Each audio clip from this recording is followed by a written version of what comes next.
Before the podcast begins, I need your attention.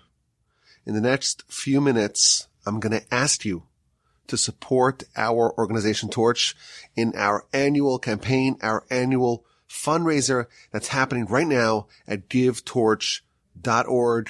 You can find the link in the description of the podcast.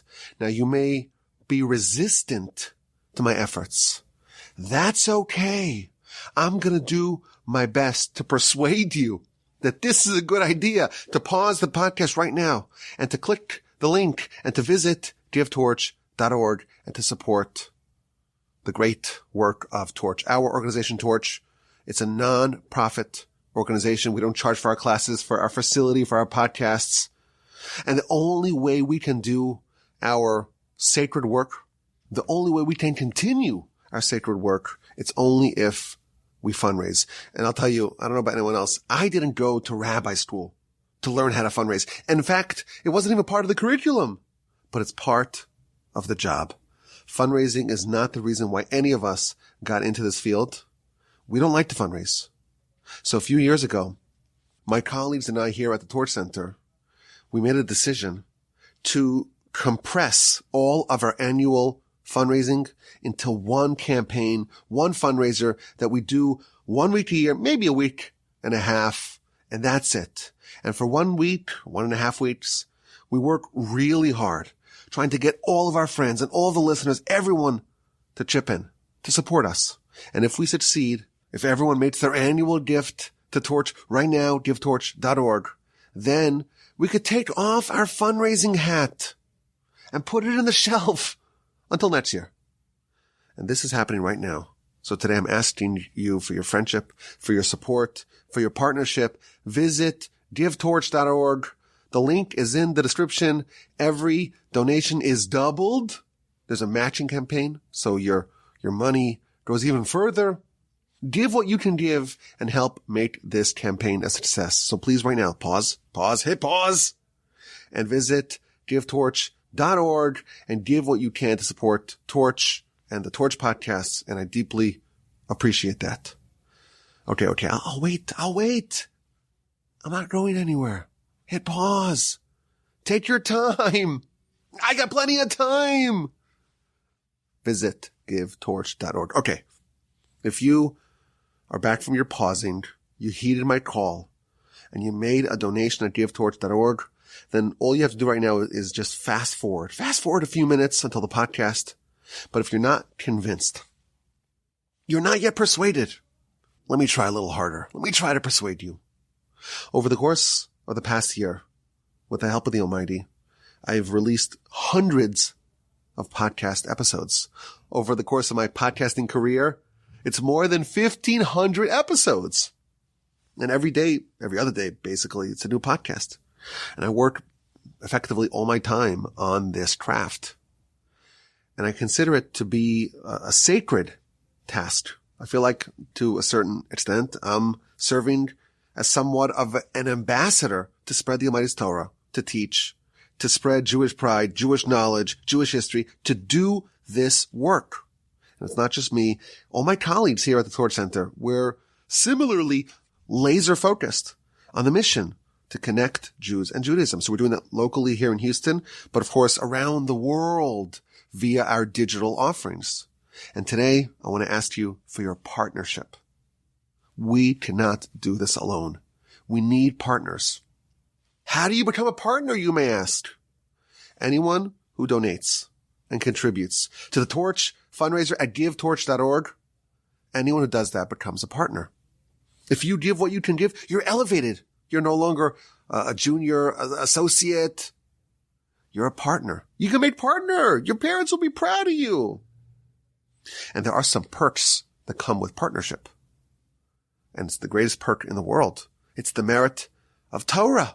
All over the world, people are studying together and learning together and listening alongside us. I'm here at the Torch Center and I work here day in, day out, week in, week out to prepare exquisite content of Torah, of Jewish life, of Jewish history, and to disseminate it with the help of the Almighty worldwide. But this is not just my own enterprise. This is not just my colleagues here at the Torch Center. We have partners.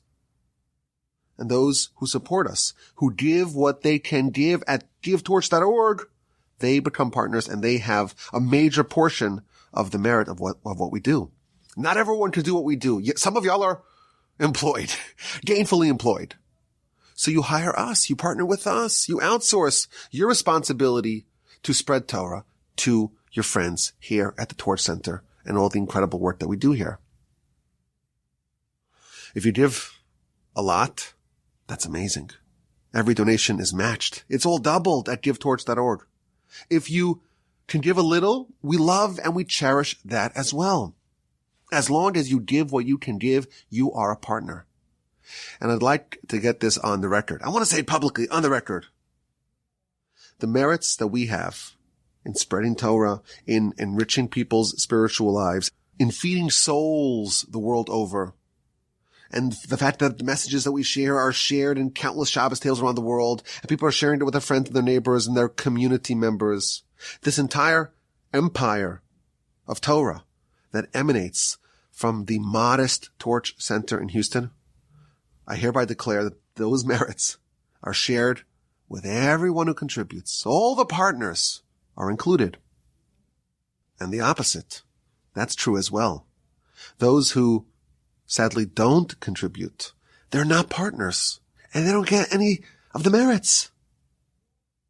The Torch fundraiser at givetorch.org, and the link is in the description. It's not just an opportunity, there's also the opportunity cost of passing. I want your partnership. I want your friendship. I want your listenership. Of course, we love all the listeners. Anyone who says, I want to put on a Torch podcast, I want to listen and learn together, they're cherished. They're beloved. They're special.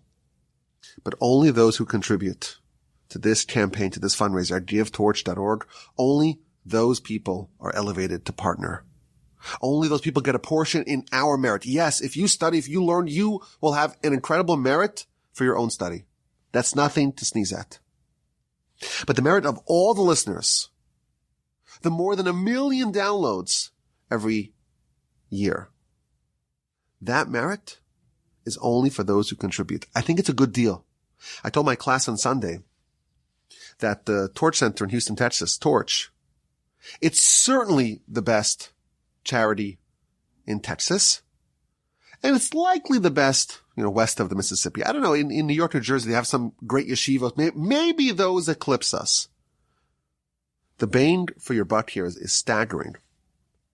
The amount of people who are touched, the amount of people whose lives are changed as a result of what we do here, it's staggering. The amount of emails that I get from people who were touched, who were moved. It's hard to believe that a small little outfit, a little mom and pop shop here in the Torch Center, what we're able to do, it's just a gift from Hashem, and it's in the merit of maybe our illustrious antecedents, but it's also in the merit of our incredible partners. And if you're listening and you haven't been persuaded, you're like, okay, skip. Finally get to the content. When will this pitch end? I'm done with this appeal. I get it. I know what you want. I'm not interested. I'm still urging you. I'm asking you. I'm pleading. Not pleading. I'm beseeching. No, I'm not beseeching. I'm asking. I'm requesting you to hit pause. Visit the fundraiser, givetorch.org. The link is in the description, and give what you can give. If you do that, you're joining a very special fraternity. You're coming to the other side of the table. You're a team member now.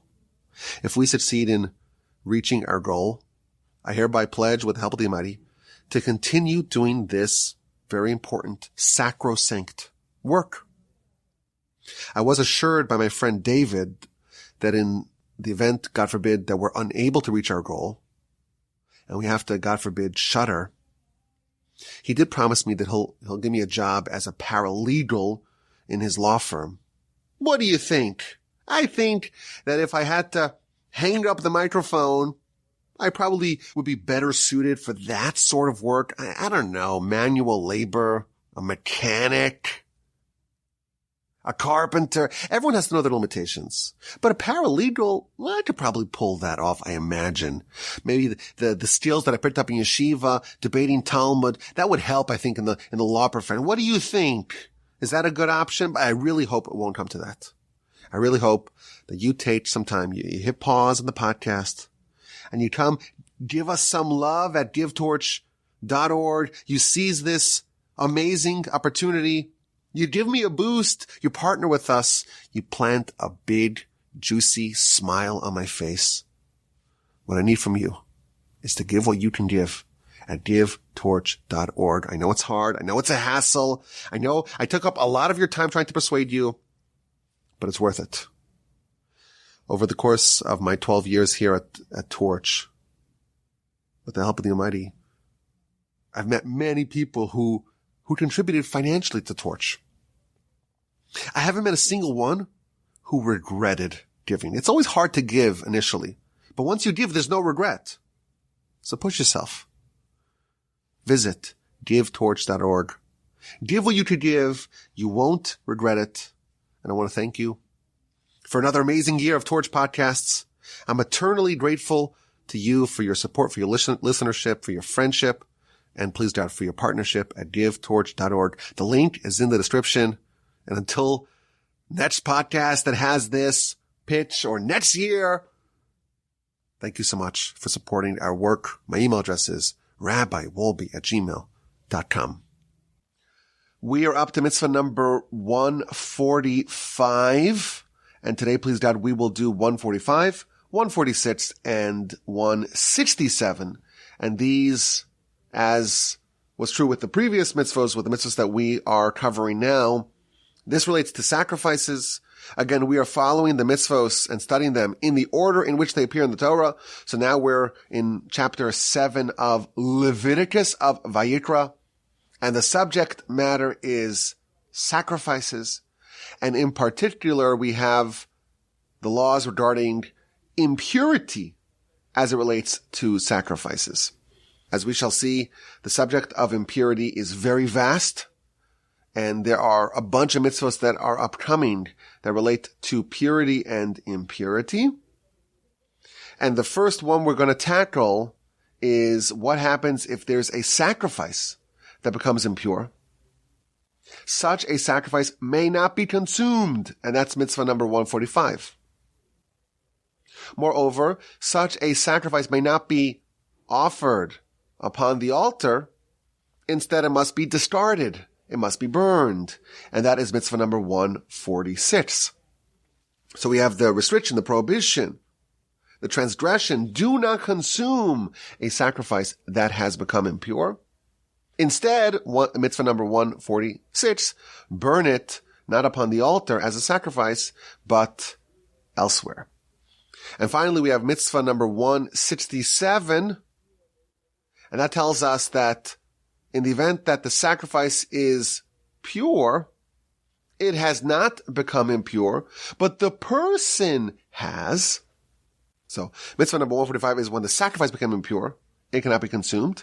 Mitzvah number 167 is when the person became impure. Such a person may not eat sacrifices. Only someone who is in a ritual state of purity, only such a person may eat sacrifices. So there are two instances when the consumption of sacrifices that would otherwise be permissible to be consumed may not be permissible. And they are, if a person becomes impure, he may not eat sacrifices. If the sacrifices become impure, they may not be consumed. And that's the two mitzvos that we're going to cover today. Now, there is an important difference between these two. When the person is impure, so the sacrifice doesn't matter if it's pure or impure, but if the person is impure, he may not consume the sacrifice.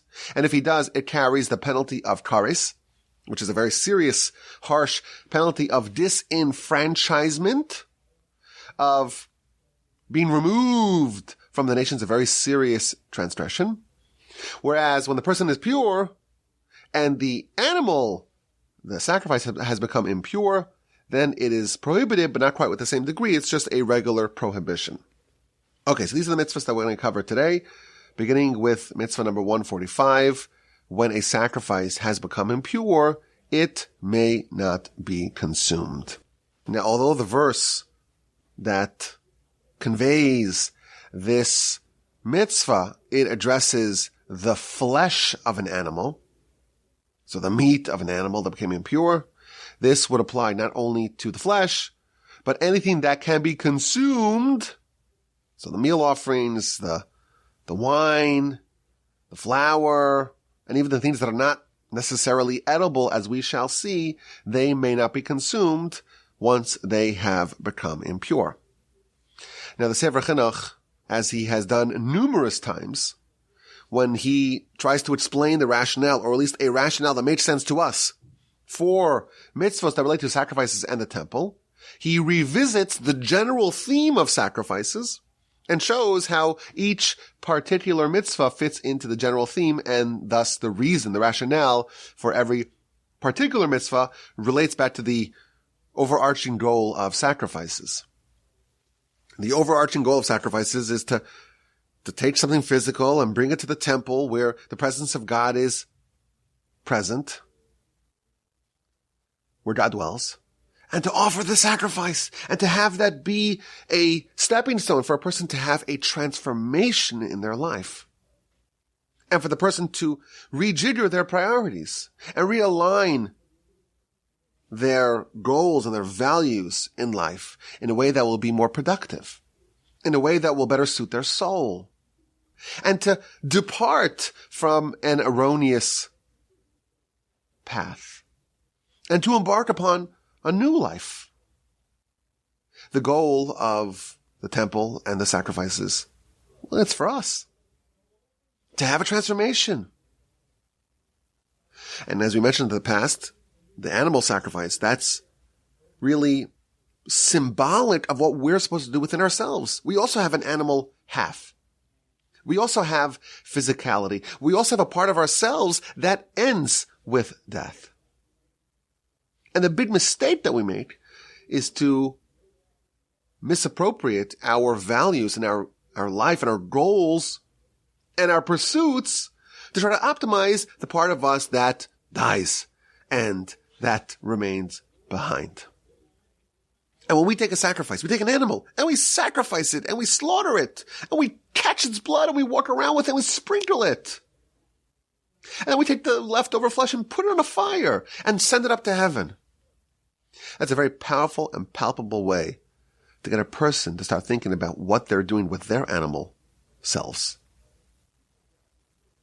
Are they dedicating it to God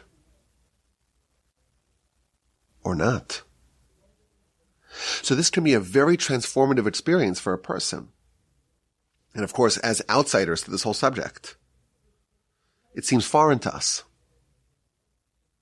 But the general principle, if we could just imagine what this would be like, it would be ground shaking.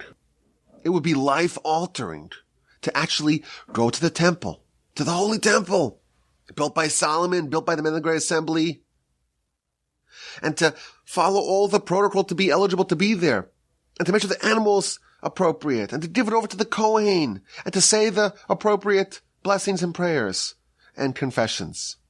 And to actually witness this, that will be life-changing. But in order for it to be life-changing, there are requirements. There are protocols that must be met. And if something is impure, something's off, if there is an infiltration of impurity, it's not really going to have the same impact. And therefore, if the person is impure, or if the animal is impure, that will detract from the awesome power, the awesome effect that a sacrifice is designed to have.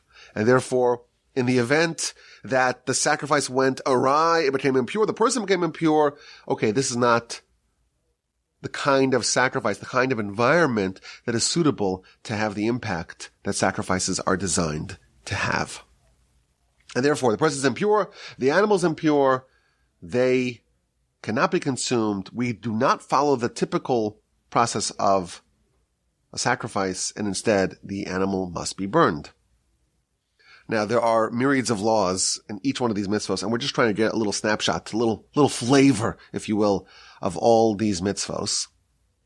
And the Sefer Chinuch, which is the book that is guiding us in this goal, in this pursuit, he offers a little sampling of some of the laws that relate to each one of these mitzvos.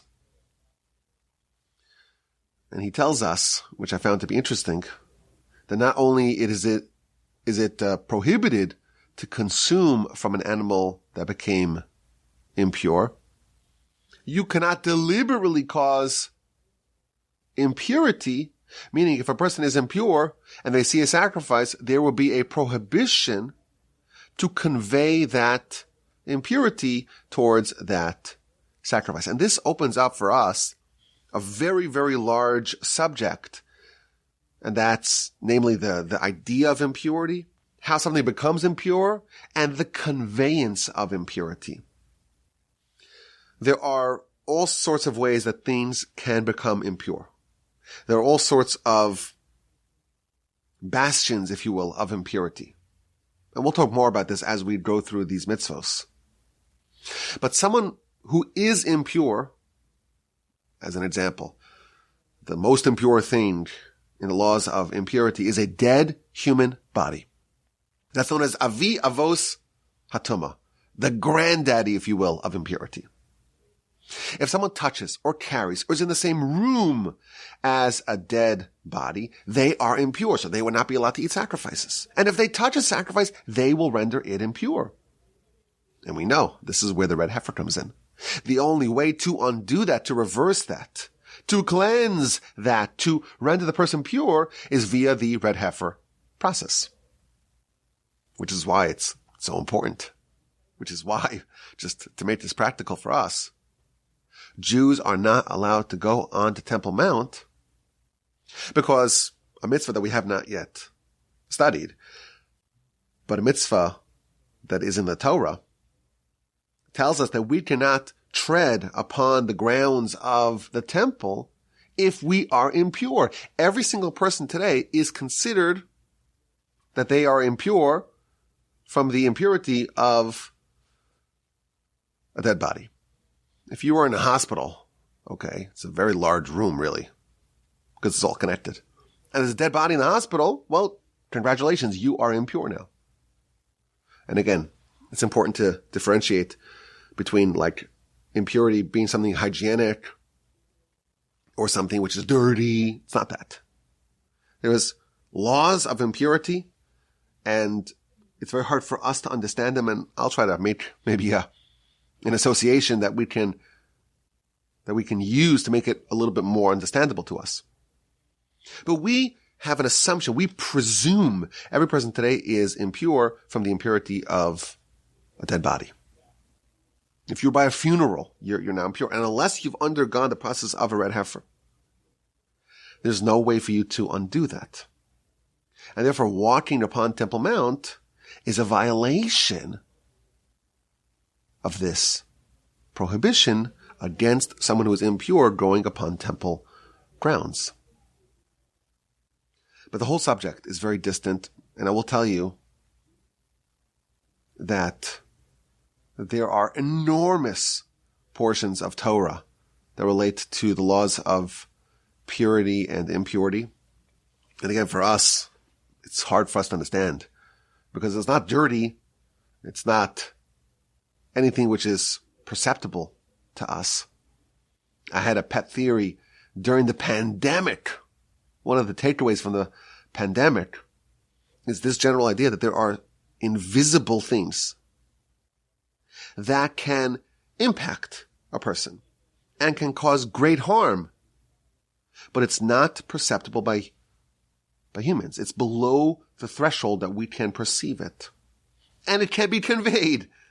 You gotta be far away from such a person, because what if they cough and all the viral load, you remember the viral load?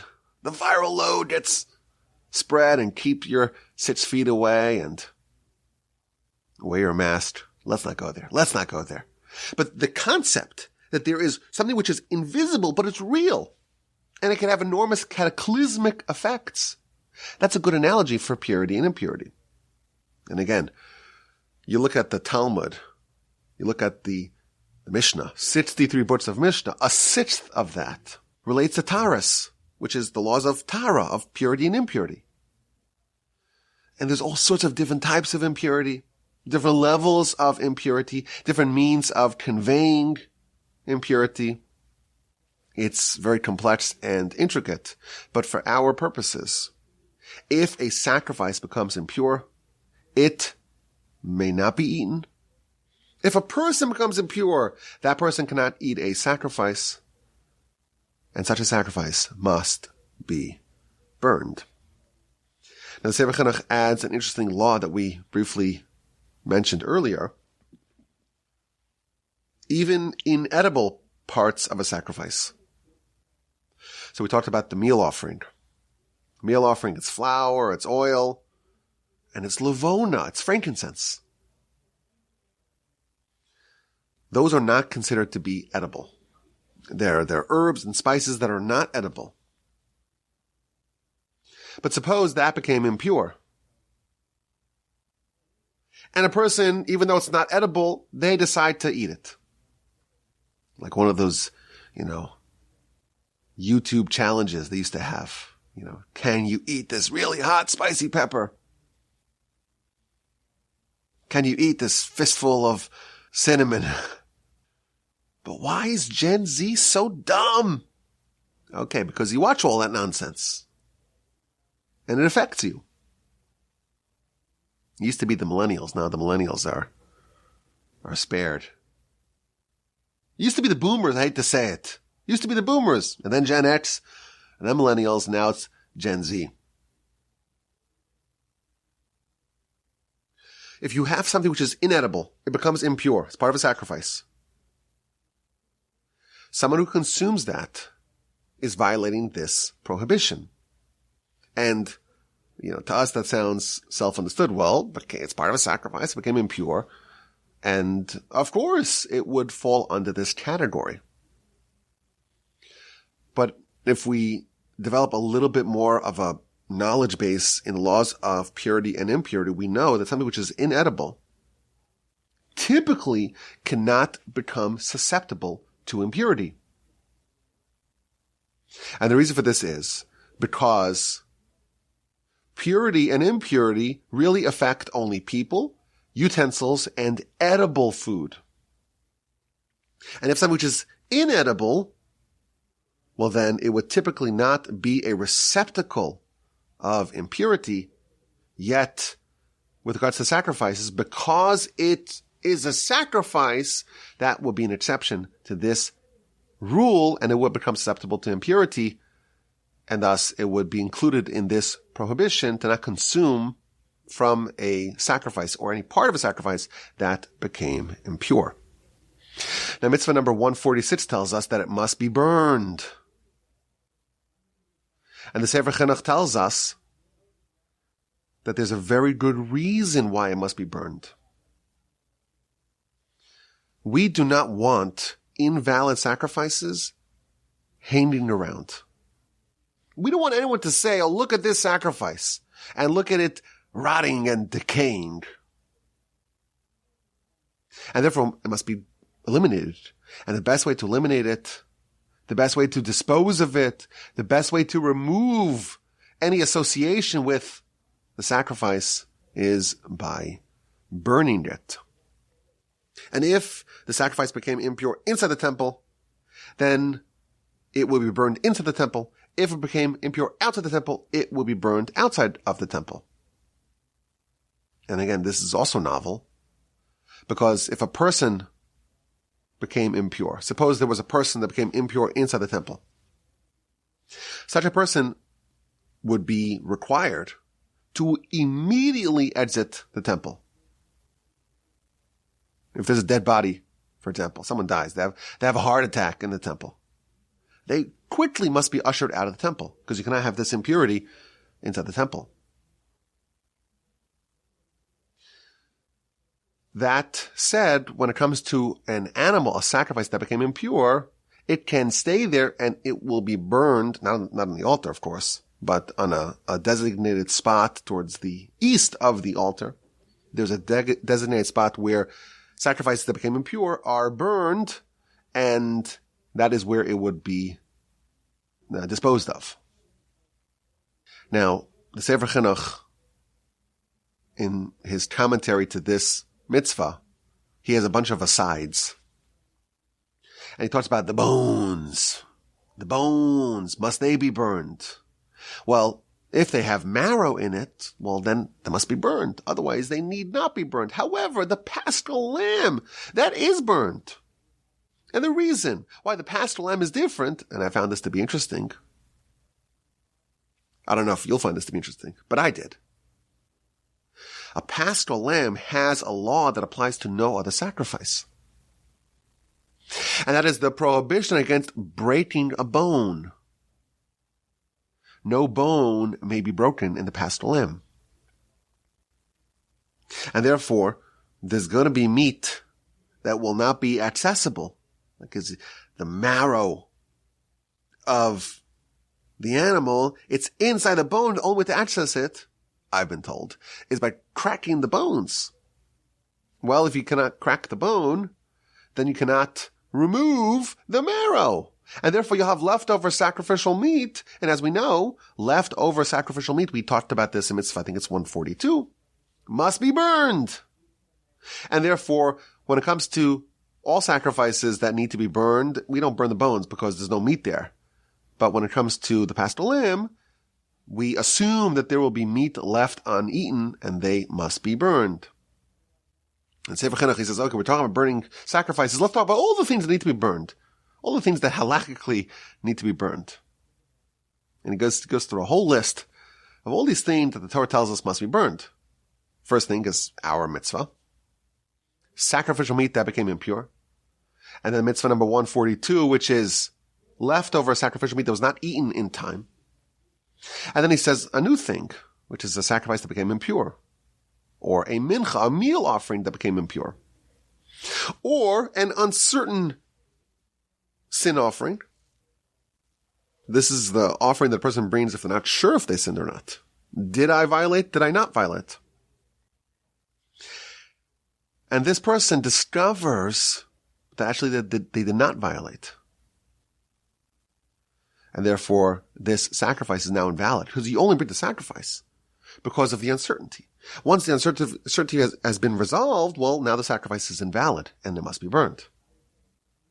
Similarly, the sin offering of a bird sin offering that's brought in a case of a doubt. In such a case, even though typically sin offerings may be consumed, the sin offering of a bird, because it is slaughtered in a different way, well, it may not be consumed.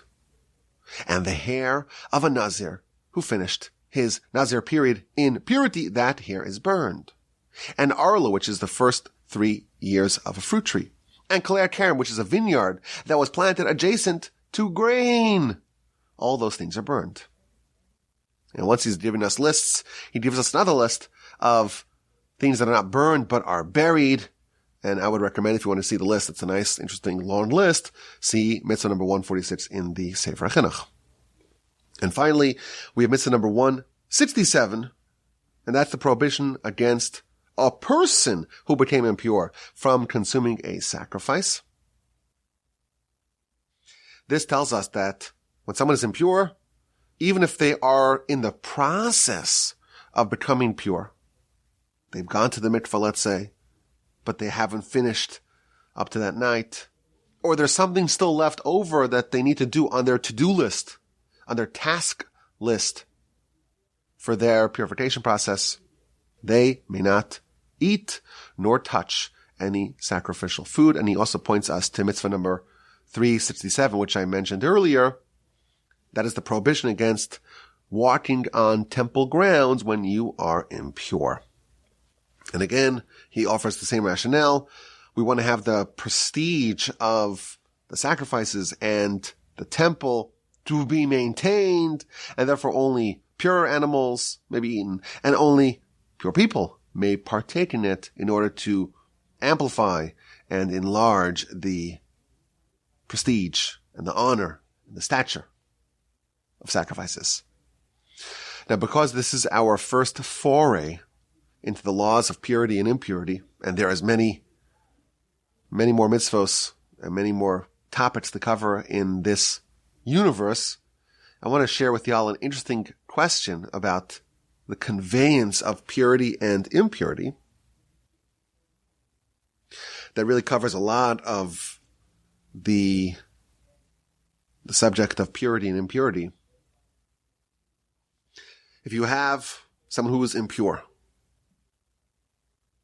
there are ways, as we mentioned, for impurity to be conveyed to someone who is pure. So we have two people in the room. One's pure, one's impure. And the impure person touches the pure person. Well, now the person who was previously pure becomes impure. The whole idea of conveyance of purity and impurity is that when the two meet, something pure and something impure, the impure, well, that now gets conveyed. It gets passed over. And the thing that was previously pure is now impure. So here's the question. How come it doesn't happen in reverse? Someone's pure. Someone's impure. And they give each other a high five. Okay, so what happens now? The purity gets conducted in some way from the person who was impure to the person who was previously impure but now is, who was previously pure now is impure. Why doesn't it work in the other way? Let's transmit the purity. Isn't that a novel suggestion? Transmit the purity from the person who was pure to the person who was impure. Why does it go in one direction, not the other? And we know that there's a rule that the Almighty works in a way that is more beneficial for us. God's reward always outweighs his punishment and judgment. So how come when there's this touch point, this meetup of purity and impurity, the impurity overpowers and overrides and conveys the purity, the impurity to the person who was previously pure? I always had this idea during the pandemic. I had this question. I said, wait a minute. Someone that has the illness and they give a sneeze, and before you know it, everyone who's around them now becomes contaminated. It's contagious. The disease is contagious. So my solution is to give one person the vaccine. And just like if one person gets the virus, it can spread to the whole world. Let's do the opposite. One person gets the vaccine and they sneeze and suddenly everyone's vaccinated. And then they sneeze further and everyone gets vaccinated. It's like the opposite of patient zero. You have patient zero, the first patient that somehow contracts the virus. And that could spread to every single corner of the world. Let's do it the opposite way. You only need patient zero, one person to get the vaccine. And let it spread the opposite way. And I spoke to one of my friends who was a doctor. He says, no, Rabbi, you don't understand how this works. It doesn't work like that. It doesn't work like that. To become impure, it's easy. To become pure, it's really hard. And that applies with the virus. It applies with laws of purity. They say that, markets, you want to grow up an up market and a bullish market, it's like an escalator. In a bearish market, it's like an elevator. It goes straight down. You want to earn something, it's really, really hard. Fitness, you got to do it for months and months and months. And then one binge by the smorgasbord, one binge by the all you can eat, and that's it. You're all the way back where it started. That's the question. Why does it work one way, not the other? So I saw an interesting answer, courtesy of one of the great Hasidic masters. He says, really, it should work both ways. Really, it should work both ways. But here's the problem. If someone is impure, they are impure. And even if they only have a little bit of impurity, well, they have enough impurity to convey further. And they become, the way impurity works is that it takes over. So the person touches the dead body with their finger, right? It's only their finger, right? But how come their toes are impure as well? Well, that's the nature of impurity. Once it takes over, it takes over. If someone wants to be pure, and they want to convey that, it really should work. But it has to be like impurity. Just like when a person is impure, they're 100% impure. And therefore they can convey that further. If someone wants to be pure and convey that purity, they have to be 100% pure. And most of us, maybe all of us, we have some vestiges of impurity. There's some part of us that's not perfectly, pristinely pure. And yes, in an ideal world, it is possible for purity to work like impurity does. For the proverbial vaccine to spread from one person to another. But only 100% purity has that power. If there's a little bit, a little remnant, a scintilla of impurity, that will inhibit, that will preclude the purity from spreading. So this to me is a very novel idea. That it's possible, it's theoretically possible,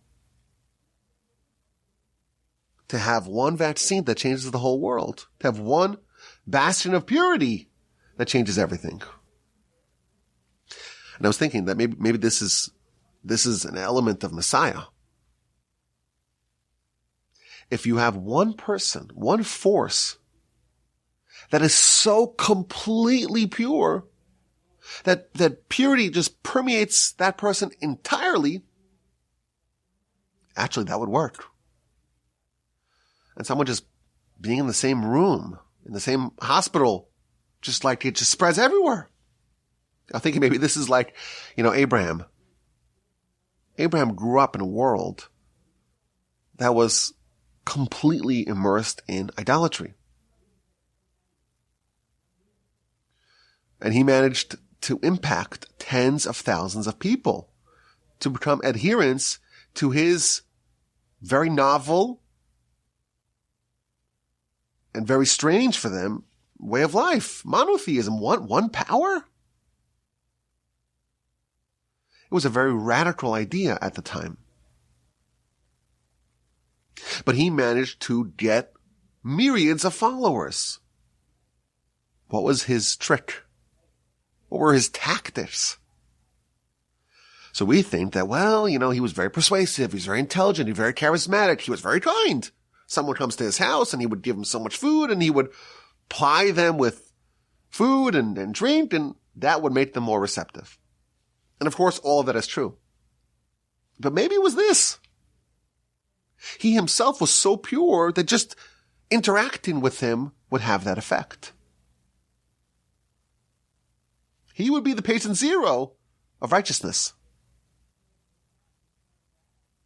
And any person that he encountered, provided that the person was not clinging to impurity, provided the person had some degree of receptiveness, he would impact them. The Talmud gives us a very dramatic story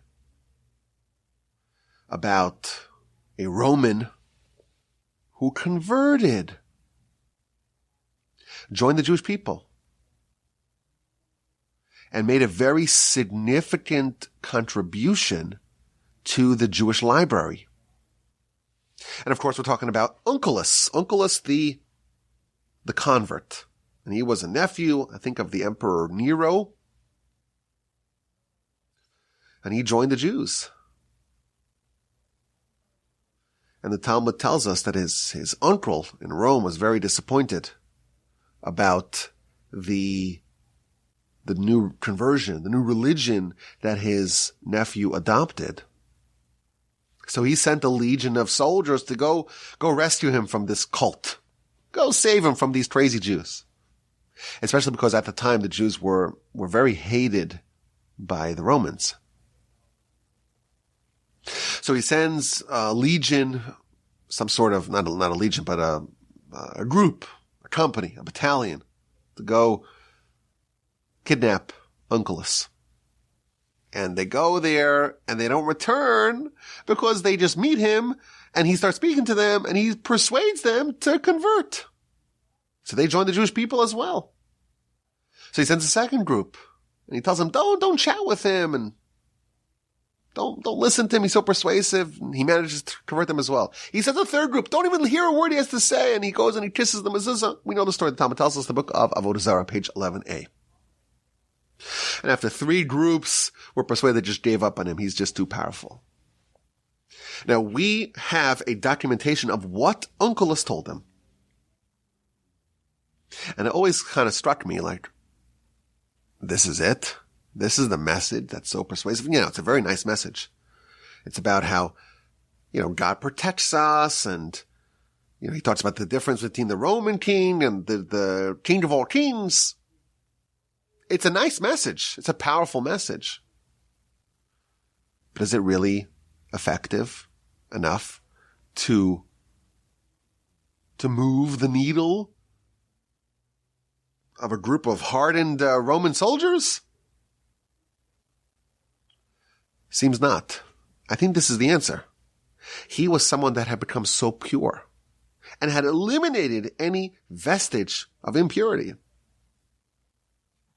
that he had this power, this Abraham, we could call it almost a Messiah-like power, that just meeting him, that would be the impact. And no matter how many Romans you sent, it doesn't matter. He'd vaccinate all of them. And that, to me, was a very novel and interesting idea. It's not a coincidence that the rabbis tasked Onkelos with writing the authoritative translation of the Torah. And the Talmud even says that his translation was so accurate that it actually matched the translation that was given at Sinai. He was able to kind of channel the Sinai revelation on his own. How do you do that? Only if you've completely cleansed yourself, removed any little bit of impurity from yourself. Well, if there's no impurity at all, it's just purity, well, then purity will actually override impurity. And just an encounter, just a meeting of purity and impurity, in that case, when it's 100% purity, the purity will win. So again, we have mitzvos here that are hard for us to have some sort of understanding in. The whole idea of sacrifices just on its own, that is difficult enough for us. Now we have sacrifices matched with purity and impurity. The whole thing is a mystery to us. But some of the concepts I think are valuable. And again, we hope to open up, we hope to, of course, see some of these laws that are coming about purity and impurity, and to get more of a sense of what they really are all about. But as we mentioned in the past, we really hope to be able to witness some of these mitzvos in play, to witness the temple, to witness the sacrifices, to be able to gain some of the transformations that are present in sacrifices, and to be able to be elevated and transformed by the Almighty and His mitzvos. And of course, my email address is rabbiwolbe@gmail.com. I look forward to your questions, your comments, and your feedback. Thank you so much for listening to the podcast. Again, the website for the Torch fundraiser, for the annual Torch fundraiser, is happening right now. The website is givetorch.org. Every donation is doubled. Please visit givetorch.org. The link is in the description. Give a click on the link and give what you can give and support the great work of Torch in 2024. Again, the website is givetorch.org.